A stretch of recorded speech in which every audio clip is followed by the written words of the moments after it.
El Fiat Joventut ara mateix és un equip mort. La Penya és un equip sense actitud, sense ordre i sense criteri. La passivitat defensiva es va veure una i altra vegada a Saragossa durant el partit, on els de Salva Maldonado donaven la sensació de ser un equip perdut per la pista. Jugades com aquestes deixen en evidència que simplement els verdinegres no van estar a l'alçada de les circumstàncies. L'únic que es va salvar de desfeta va ser Henk Norell, que va lluitar tot sol contra les adversitats, però va ser insuficient.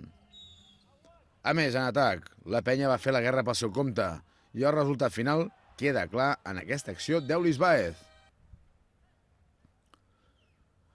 El CAI Saragossa va aconseguir el rècord de punts en els últims 3 anys i també la victòria més àmplia.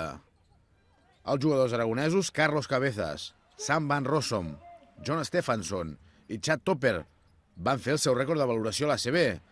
I Bracy Wright, la gran estrella, només va jugar 8 minuts. La Penya tornarà avui als entrenaments, on s'espera que hi hagi una reflexió profunda del cos tècnic.